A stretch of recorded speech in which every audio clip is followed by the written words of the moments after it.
Hey,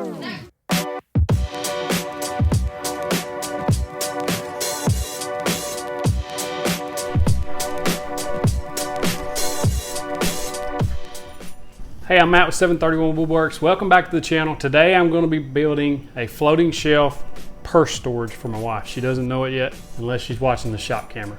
Let's hope not. I'm going to surprise her with this. She likes clothes and handbags and shoes and all the girly girl stuff, and I love that about her. So I want to help support her with that. So I'm going to build her a shelf in the closet to help store some of that stuff.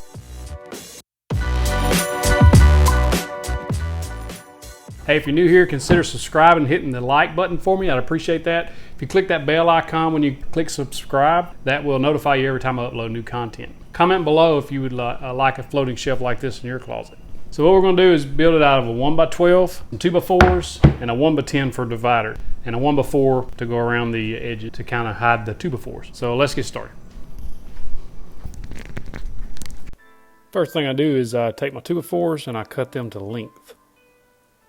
So this is just going to depend on the size shelf you're wanting, how long you want your frame. So for this one, I believe I've cut mine at 6 feet. I ripped the edge off the 2x4s using the joining method. I'll drop a card above, use that with a table saw and a straight edge. So I've ripped my 2x4s down to 2 3/4 of an inch. And the reason I did that is, this is upside down, but this is going to be on the top. And then these pieces will go on the edges. There will be 3/4 of an inch gap here, or overhang from this piece to this piece. That way this lines up flush, and then the bottom piece will go on here like this. So what we have is you have a 1x4 around the edge to hide the frame, and then you'll have a 1x on the bottom, and it'll all line up with the top, just as such. If you wanted to hide this edge all the way around and just have this, you could cut these a little more narrow and put them on the outside like that. That's not how I'm choosing to do it. I'm gonna do it like this. Now it's time to put this frame together. Really simple. We're gonna pocket hole screw into there. Now on these end pieces, turn them where the screw's going in. If you turn them this way, the screws are gonna come out to this end grain. You'll put one on each end and then split the difference in the middle.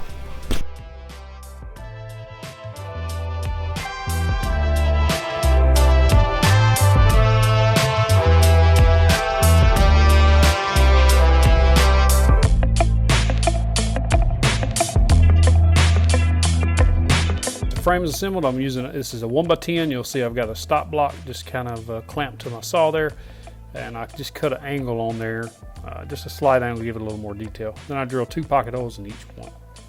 Once the pocket holes are drilled, it's time to sand, and I did take a 1/4 inch round over bit and round over the edges just so that it wouldn't be any sharp edges to hang the handbags or scuff or scar or anything.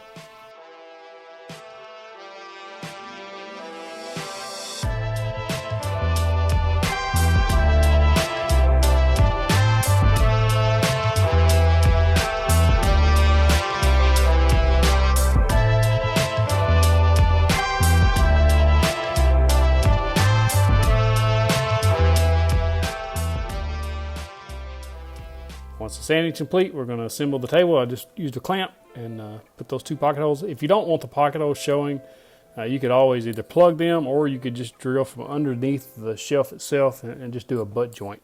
I prefer the pocket holes. It's just a stronger hold. It lasts a lot longer, and I don't mind the pocket holes.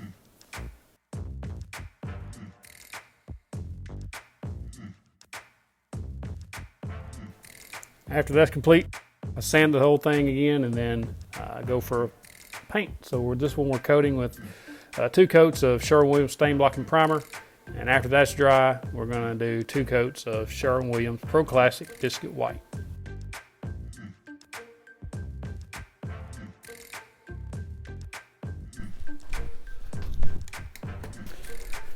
All right, so now we got all of our stuff cut out, and it's time to install the frame and the shelf itself. Behind this door is my closet. I just want to give you some perspective because it's going to be a tight video shoot in there. I'm not going to be able to get a lot of that in frame because it's a smaller space. But I'm going to be putting, on the other side of this door, I'm going to be putting this frame up. So it's going to stretch across up there above the door on the other side. So that's why I'm shooting out here, just to give you some perspective on what it's going to look like in there.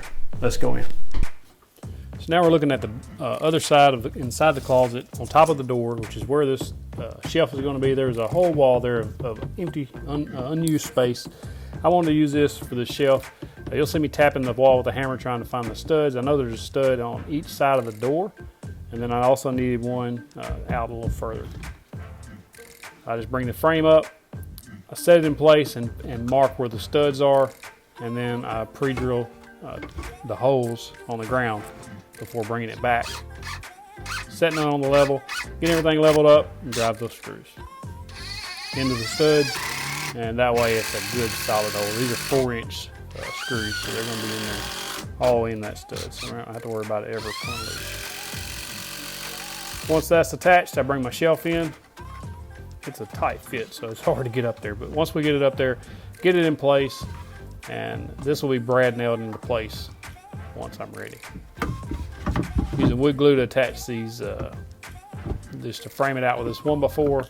I attach this first, and then I go to attach the 1x4 on each end, and then I attach the shelf itself to the frame using brad nails and glue.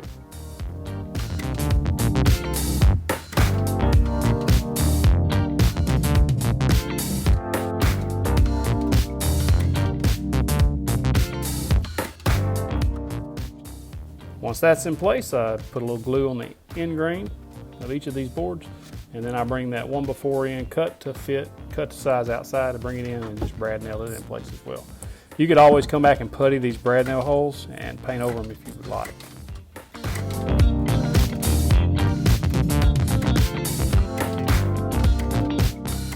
Little brad nails down to the top of it. Now I'm checking the strength of the shelf. He flexes a little bit, but I'm putting my entire weight on there, 185 pounds. And then we're going to put the underneath side just to hide the frame and complete the floating shelf. Then I did a little artwork myself for my wife. She loves Kate Spade, she loves Louis Vuitton. So I painted those on there for her, and then a phrase we always use, I need you, I want you, I love you.